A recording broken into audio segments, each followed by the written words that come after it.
Salut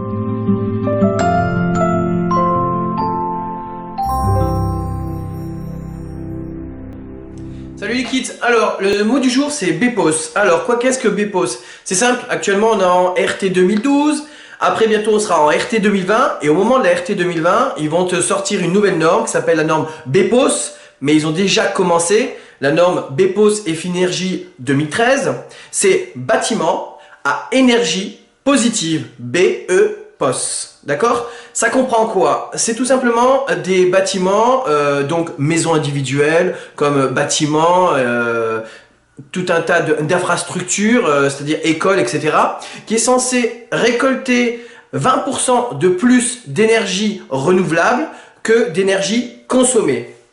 Quand ils entendent énergie consommée, ça comprend en fait ce que tu utilises dans ta vie en général, plus le lieu où tu vis et même le type de matériaux que tu utilises. Parce que selon le lieu où tu vis, ils appellent ça l'écomobilité. Tu vas y avoir aussi bien des bus, des tramways, des vélos libres, des autos libres, donc des circuits courts pour te déplacer, pour limiter ta consommation d'énergie propre.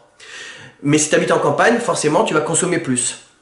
Maintenant, le type de matériaux que tu utilises, c'est-à-dire c'est ce qu'on appelle l'énergie grise. Je t'en avais parlé dans une vieille vidéo. C'est-à-dire selon le type de matériau que tu utilises, tu vas avoir un matériau qui va avoir une énergie consommée pendant son cycle de vie qui va être plus ou moins importante.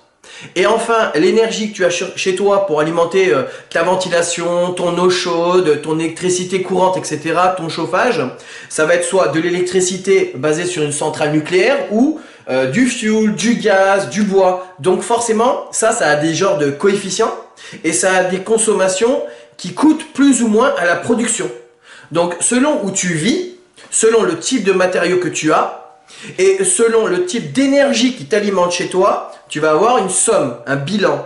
Et ce bilan, il doit être inférieur de 20% à ce que tu vas produire en énergie renouvelable pour pallier à ce besoin.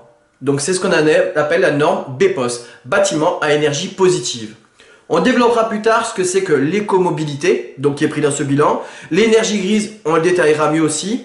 Ensuite, il y a un tas de petits notes supplémentaires qui demandent, parce qu'en fait, ils veulent pas simplement que tu consommes moins, mais ils veulent que tu consommes mieux, de façon à ce qu'en fait, on prenne en compte l'environnement dans sa globalité, plus que simplement une consommation d'énergie. Parce qu'ils veulent qu'on aille au-delà du besoin pour que éventuellement toi, ou la somme de tes voisins et toi-même qui ont construit dans ce système-là puissent alimenter, je sais pas moi, ce qu'il y a besoin pour l'alimentation en énergie de ta voirie ou de ton voisin qui n'a pas encore construit dans la même norme que toi. C'est-à-dire qu'il y a une compensation naturelle, environnementale, de toutes les personnes qui suivent cette norme pour qu'au bout d'un moment, on soit autonome énergétiquement parlant. Ok?